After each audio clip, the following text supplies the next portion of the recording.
Hello and welcome to study with Amresh. आज हम बात करेंगे क्लास 10th के साइंस के बारे में। ठीक है, आपको पता है कि अभी सीबीएसई का 2026 का बोर्ड एग्जाम चल रहा है ना। आपको 25 तारीख का साइंस का एग्जाम है, तो उसी से रिलेटेड आज हम कुछ इंपॉर्टेंट क्वेश्चन करेंगे साइंस का।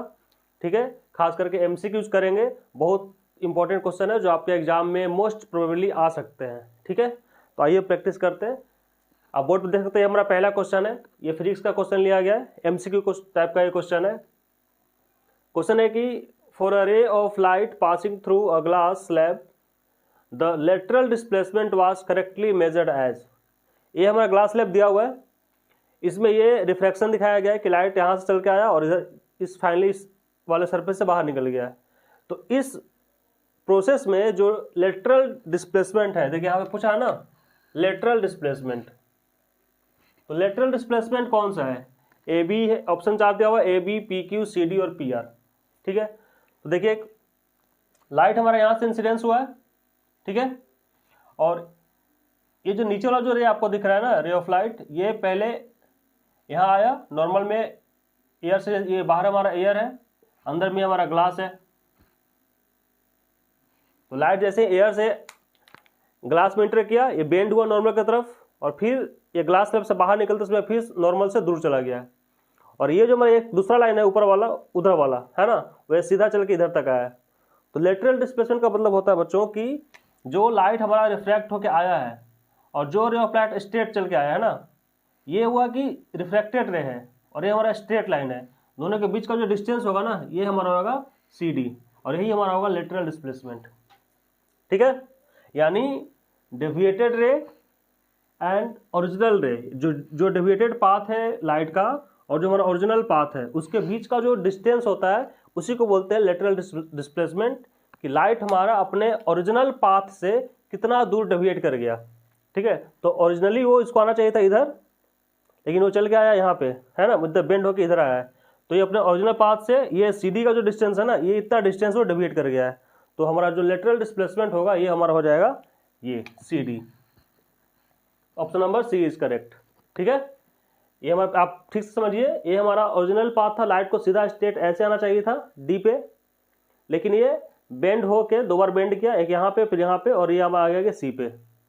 तो सी और डी के बीच का जो डिस्टेंस होगा यही हमारा कहलाएगा लेटरल डिस्प्लेसमेंट। तो उस हिसाब से हमारे option number C D correct हो गया। ठीक है, उस हिसाब से दूसरा क्वेश्चन देखते हैं। ठीक है, चलिए अब देखते हैं हम लोग दूसरा क्वेश्चन।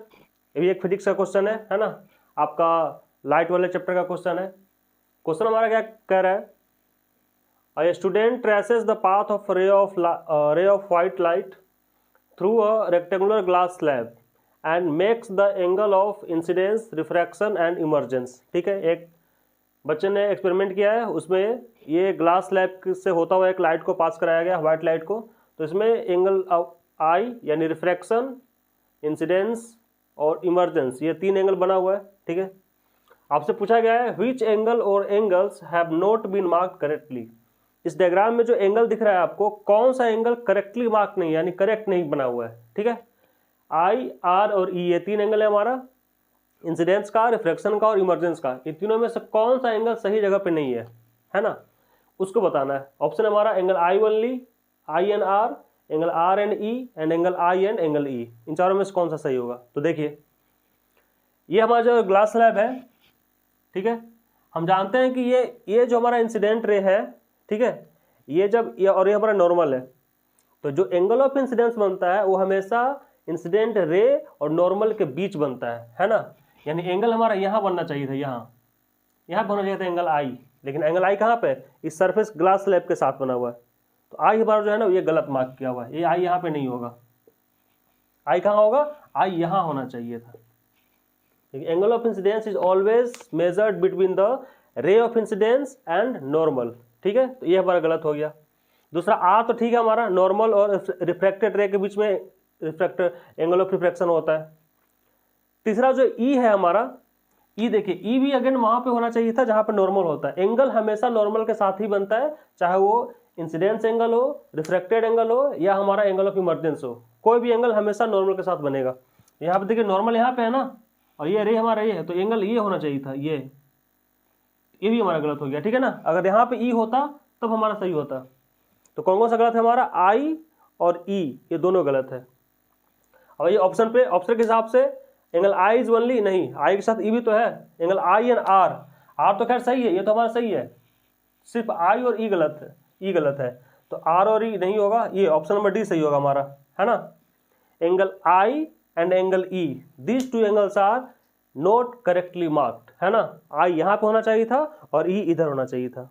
तो angle of incidence and angle of emergence हमारा सही जगह पे नहीं बना हुआ है, बाकी सब अपने सही जगह पे है, यानी एंगल जो रिफ्लेक्शन है वो सही जगह पे है, ठीक है। तो इस क्वेश्चन का हमारा आंसर हो गया option number D, angle I and angle ई, ठीक है। अब आते हैं दूसरे क्वेश्चन पे। चलिए अब देखते हैं हम लोग क्वेश्चन नंबर 3। ये आपका क्वेश्चन इलेक्ट्रिसिटी का क्वेश्चन है ना, इलेक्ट्रिसिटी वाले चैप्टर का क्वेश्चन बोल रहा है the resistance of a resistor is reduced to half of its initial value if other parameter of the electrical circuit remains unaltered, the amount of heat produced in the resistors will become. मतलब कि किसी circuit में एक resistor लगा हुआ है, ठीक है, उसके रेसिस्टेंस के वैल्यू को हाफ कर दिया गया है, जो पहले था उसका हाफ हो गया है ना। तो रेसिस्टेंस का वैल्यू जब हाफ हो गया तो अब उसमें जो हीट प्रोड्यूस होगा उस प्रोड्यूस्ड हीट का वैल्यू कितना होगा पहले से, है ना। ऑप्शन के हिसाब से 4 टाइम्स हो जाएगा, 2 टाइम्स हो जाएगा, हाफ हो जाएगा या 1/4 हो जाएगा, ठीक है, ये पता करना है। और ये जो क्वेश्चन आपका देखे 2023 के बोर्ड एग्जाम में पूछा हुआ है, ठीक है। कैसे बनाएंगे इसको, तो देखिए हम जानते हैं कि किसी भी सर्किट में जो हीट प्रोड्यूस होता है ना, जूल्स लॉ ऑफ हीटिंग आप जानते होंगे। जूल्स लॉ ऑफ हीटिंग में हीट का फॉर्मूला क्या होता है, H=I²RT, ये होता है H। अब यहाँ पे क्वेश्चन में बोला गया है कि the resistance of a resistors is reduce to half, उसको हाफ कर दिया गया है, आधा कर दिया गया है। तो मान लीजिए कि पहले हमारा रेसिस्टेंस R था तो हीट इतना निकल रहा था, ठीक है। अब हमारा रेसिस्टेंस जो है वो आधा हो गया ना, R से घट के R/2 हो गया है, हाफ हो गया तो R/2, तो अब हम R की जगह पे R/2 लिखेंगे, तो अब हीट कितना हो जाएगा हमारा, तो अब जो हीट प्रोड्यूस होगा उसको हम H' मान लेते हैं।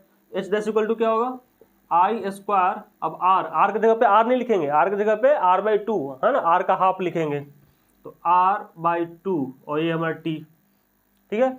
इसको ऐसे लिख सकते हैं I²RT और नीचे में 2, ठीक है।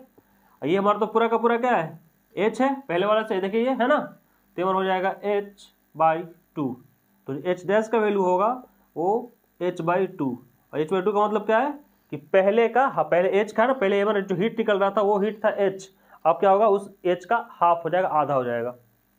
तो देखिए ऑप्शन कौन सा सही होगा हमारा, ऑप्शन हाफ, ये ना ऑप्शन नंबर सी। पहले जितना हीट प्रोड्यूस हो रहा होगा रेसिस्टेंस को आधे करने के बाद अब हीट पहले से आधा हो जाएगा, ठीक है ना, तो हमारा आंसर हो जाएगा H/2, हाफ आंसर, ठीक है। ये इलेक्ट्रिसिटी का क्वेश्चन था, देखिए 2023 का पूछा हुआ क्वेश्चन है ये, ठीक है। कुछ आपसे दूसरे क्वेश्चन सामने, ये देखिए क्वेश्चन, ये 2020 का पूछा हुआ क्वेश्चन है, ठीक है, इलेक्ट्रिसिटी चैप्टर का ये भी क्वेश्चन है हमारा। क्वेश्चन कह रहा है 2 bulb of 100 watt and 40 watt are connected in series. The current through the 100 watt bulb is 1 ampere. The current through the 40 watt bulb will be, ठीक है, यानी 2 बल्ब है हमारा, है ना, मान लीजिए कि 2 बल्ब है और ये दोनों बल्ब को आपस में सीरीज में जोड़ दिया गया है, ठीक है, ऐसे। और बोल रहा है कि एक 100 वाट का हमारा है, एक बल्ब हमारा 40 वाट का है, ठीक है। तो जो the current through 100 watt bulb is 1 ampere, इसमें जो करंट बह रहा है हमारा वो 1 एम्पियर का है। तो आपसे पूछा गया कि the current through 40 watt bulb will be, तो इस 40 वाट बल्ब में करंट यानी आई का वैल्यू क्या होगा, ठीक है। दोनों बल्ब को सीरीज में जोड़ा गया है, अब बताइए क्या होगा, इसमें करंट 1 एम्पियर का है 100 वाट वाले बल्ब में, तो 40 वाट वाले में कितने का होगा करंट। सिंपल, ये बहुत बेसिक क्वेश्चन है, इसमें कुछ है ही नहीं। देखिए सीधा बोला गया ना कि 2 bulb of 100 watt and 40 watt are connected in series, ये सीरीज में जोड़ा गया है। तो हम जानते हैं कि अगर 2 रेसिस्टेंस को या 2 डिवाइस को जब सीरीज में जोड़ते हैं तो सीरीज में जो वोल्टेज होता है वो दोनों के लिए अलग अलग होगा, लेकिन करंट का जो वैल्यू होता है वो सबके लिए सेम होता है, ठीक है। तो ये दोनों सीरीज में लगा हुआ है, तो जो करंट इसको मिलेगा वही करंट इसको ही मिलेगा, तो जो करंट 100 वाट में जाएगा उतना ही करंट 40 वाट में भी जाएगा। तो 100 वाट का करंट दिया 1 एम्पियर, तो 40 वाट का भी करंट कितना हो जाएगा हमारा 1 एम्पियर। सीरीज में जितने भी डिवाइसेस जुड़े हुए होते हैं हर एक डिवाइस में करंट का वैल्यू सेम होता है, वोल्टेज का वैल्यू सबका अलग अलग हो सकता है, अलग अलग होता है, ठीक है ना, हो सकता नहीं, होता ही है। तो वोल्टेज का वैल्यू सब में अलग अलग होगा, लेकिन करंट का वैल्यू तो सब में सेम होगा। तो अगर इसमें करंट 1 एम्पियर है तो यहाँ भी करंट हमारा कितना हो जाएगा 1 एम्पियर। बस कुछ करना नहीं है, सब फालतू का डेटा दिया हुआ है, उतना दिमाग ही नहीं लगाना है। तो एम्पियर का देखिए ऑप्शन क्या हो जाएगा हमारा, ये 1 एम्पियर है ना, यहाँ पे option D, option D is the correct answer. कि अगर दोनों सीरीज में है तो जो करंट यहाँ वही करंट यहाँ भी, ठीक है। अब आते हैं नेक्स्ट क्वेश्चन पे। देखिए ये मैग्नेटिक इफेक्ट ऑफ करंट का क्वेश्चन है, ठीक है ना, और ये क्वेश्चन आपका 2023 के बोर्ड एग्जाम में पूछा हुआ है, ठीक है। क्वेश्चन क्या है देखिए, an alpha particle enters a uniform magnetic field as shown, the direction of force experienced by the alpha particle is. ये हमारा यूनिफॉर्म दिया, ये यूनिफॉर्म मैग्नेटिक फील्ड है ना, ये जो हमारा इधर है ये मैग्नेटिक फील्ड का डायरेक्शन दिया हुआ है, ठीक है ना, मैग्नेटिक फील्ड, इधर हमारा मैग्नेटिक फील्ड है और ये इसमें एक अल्फा पार्टिकल इसके परपेंडिकुलर ऐसे आ रहा है, ठीक है, इस तरीके ऊपर से नीचे आ रहा है, फील्ड हमारा ऐसे है। तो आपको बताना है कि इस अल्फा पार्टिकल पे जो फोर्स लगेगा ना, force experience by alpha particle, कोई भी पार्टिकल जब किसी भी मैग्नेटिक फील्ड में एंटर करता है तो उसके ऊपर एक फोर्स लगता है ना, तो उस फोर्स का डायरेक्शन किधर होगा। पहला ऑप्शन है हमारा towards the right, towards left, into the page मतलब अंदर की तरफ, या आउट ऑफ द पेज यानी बाहर की तरफ। तो ये चारों में से कौन सा ऑप्शन हमारा सही होगा, ठीक है। बहुत ईजी क्वेश्चन है। देखिए इस क्वेश्चन को बनाने के लिए हम फ्लेमिंग का लेफ्ट हैंड रूल इस्तेमाल करेंगे। आपने पढ़ा होगा फ्लेमिंग का लेफ्ट हैंड रूल और राइट हैंड रूल। तो जब भी फोर्स निकालने के लिए पूछा जाए आपसे ना कि फोर्स का डायरेक्शन क्या होगा, तो फोर्स निकालने के लिए हम फ्लेमिंग लेफ्ट हैंड रूल का इस्तेमाल करते हैं, ठीक है। और फ्लेमिंग लेफ्ट हैंड रूल के हिसाब से क्या होता है, हम अपना लेफ्ट हैंड यूज करते हैं। लेफ्ट हैंड में जो हमारा ये फिंगर है, 4 फिंगर, ये हम रखते हैं मैग्नेटिक फील्ड की तरफ, ठीक है। और जो हमारा मिडिल फिंगर है इसको रखते हैं करंट की तरफ। याद रखिएगा 4 फिंगर जो हमारा है ना, ये हमारा मैग्नेटिक फील्ड यानी बी की तरफ होता है, और जो हमारा मिडिल फिंगर है ये हमारा आई यानी करंट की तरफ होता है। तो उसके बाद जो थंब का डायरेक्शन होगा हमारा, वो हमारा फोर्स का डायरेक्शन बताएगा, ठीक है। ये होता हमारा फ्लेमिंग लेफ्ट हैंड। ये सारा काम आपको लेफ्ट हैंड से करना है, ठीक है। तो आइए इस्तेमाल करते हैं। देखिए मैग्नेटिक फील्ड उधर है तो अपने 4 फिंगर इसको रखेंगे, सॉरी 4 फिंगर को रखेंगे ऐसे फील्ड की तरफ। करंट अल्फा पार्टिकल हमारा नीचे जा रहा है, तो यानी करंट हमारा नीचे होगा, करंट का डायरेक्शन जिधर अल्फा पार्टिकल होगा उधर ही हमारा करंट होगा। तो करंट को रखेंगे इस तरीके से, बीच वाले उंगली को रखेंगे नीचे की तरफ, ठीक है, और थंब को खोलेंगे। ध्यान से समझिए फिर से, मैग्नेटिक फील्ड, ठीक है, उधर है तो उधर रख लिए, करंट नीचे है तो करंट को नीचे रखे ये वाला बीच वाला उंगली फिंगर, मिडिल फिंगर को, और उसके बाद थंब को ओपन करेंगे। तो देखिए ये थंब हमारा किधर दिखा रहा है, बाहर की तरफ दिख रहा है ना। ये मैग्नेटिक फील्ड, ये अल्फा पार्टिकल यानी करंट, ये हमारा क्या है फोर्स। तो फोर्स का डायरेक्शन किधर है आपका, बाहर की तरफ है ना। तो लेफ्ट, जैसे हम फ्लेमिंग लेफ्ट हैंड रूल लगाएंगे इस डायग्राम के हिसाब से, फील्ड करंट, तो हमारा आ गया जो थंब है हमारा आ गया फोर्स। तो ये हमारा बाहर की तरफ है, तो आप उसके हिसाब से ऑप्शन कौन सा हमारा सही हो जाएगा, टुवर्ड्स राइट तो होगा नहीं, लेफ्ट होगा नहीं, इनटू द पेज नहीं, आउट ऑफ द पेज है ना। आउट ऑफ द पेज मतलब इस जैसे अगर पेज है हमारा, बोर्ड को पेज मान लेते हैं, तो ये बोर्ड पे बना हुआ डायग्राम है, तो इसमें बोर्ड से बाहर की तरफ हमारा फोर्स लगा, ऐसे लग रहा है ना। देखिए ये था हमारा, तो ये इधर लग रहा है, ठीक है। तो आउट ऑफ द पेज हमारा हो जाएगा करेक्ट ऑप्शन, ठीक है। और इसको बनाने के लिए हम हमेशा इस तरह के क्वेश्चन में फ्लेमिंग लेफ्ट हैंड रूल का इस्तेमाल करते हैं। अगर इसी क्वेश्चन में मान लीजिए कि आपसे डायरेक्शन ऑफ करंट पूछता कि करंट का डायरेक्शन किधर है, वो तो यहाँ पर दिया हुआ है। अगर मान लीजिए ये नहीं दिया हुआ रहता, अगर करंट का डायरेक्शन पूछे तो फिर उस केस में हम फ्लेमिंग का राइट हैंड रूल इस्तेमाल करते हैं। तो याद रखिएगा करंट फाइंड करने के लिए, करंट का डायरेक्शन पता करने के लिए फ्लेमिंग राइट हैंड रूल, और फोर्स के डायरेक्शन को पता करने के लिए फ्लेमिंग का लेफ्ट हैंड रूल का इस्तेमाल करते हैं, जो हमने यहाँ पे ही किया है आपके सामने, ठीक है। चलिए अब इसको उतारिए। तो इस तरीके से आप साइंस का क्वेश्चन रिवाइज करके जाइए एग्जाम में। ये सारे क्वेश्चंस आपके एग्जाम में के लिए काफ़ी इंपॉर्टेंट है, जो आपके बोर्ड एग्जाम में आ सकते हैं, ठीक है। तो इसको ध्यान से देखिएगा और अपने एग्जाम का रिविजन करते रहिए। बाकी आपके जो 25 फरवरी को जो 25 फरवरी को जो एग्जाम है आपका साइंस पेपर का, उसके लिए आप सबको बेस्ट ऑफ लक मेरे तरफ से, है ना। मेहनत कीजिए, खूब जम के पढ़िए, अभी 2 दिन का टाइम है और आराम से एग्जाम देकर आइए। चलिए अब आते हैं अगले क्वेश्चन पे।